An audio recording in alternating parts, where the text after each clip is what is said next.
এই মাঝে মাঝে দাদা হুজুরের মাজারে যখন যায়, আগে তো প্রায় যেতাম, আগে রোজ যেতাম।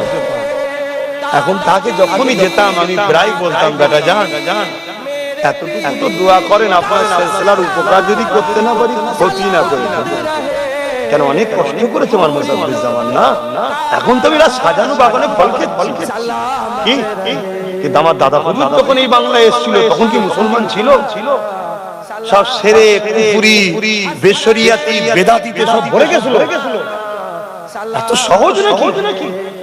কোন কোন জায়গায় পীরের নামে জবান হতো। দাদা হুজুর বলতে গেছে, দাদা হুজুরকে মারতে ছুটেছে। তুমি জানো ফুরফুরা শরীফের শাস্ত্রীদান হুজুরের ওখানে আগে সব ঢোল তবলা সব কাওয়ালি হতো। দাদা হুজুর বলতে গেছিল বলে লাঠি তুলেছে। এসব ইতিহাস জানো না? ওই অবস্থায় দাদা হুজুর রহমাতুল্লাহ আলাইহি আস্তে আস্তে পিছর চৌড়া আগাচ্ছে।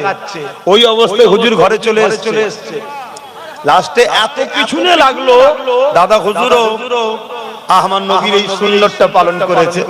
মক্কা ছেড়ে রাসূল হিজরত করে ইয়াসরিব, দাদা হুজুরও ফুরফুরা শরীফ ছেড়ে রাসূলুল্লাহর গোলাম নবীর সুন্নত পালন করে দোকে চলে গেল।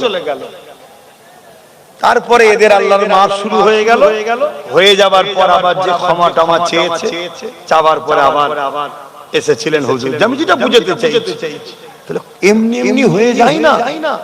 কত মাজার ছিল যেসব মাজারে ছেলে মেয়ে একসাথে নাচ হতো, দাদা হুজুর বন্ধ করেছে। এসব ইতিহাস তো আলোচনাও হয় না, তোমরাও জানো না।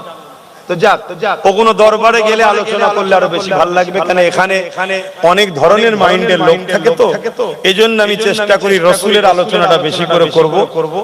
কেন রসুল তো সবার নাকি, আর যে রসুল মানে না তার সাথে তো সম্পর্ক রেখেও লাভ নাই। কি তুমি হয়তো আমার পীরকে না মানলো, তোমার অন্য পীর থাকতে পারে।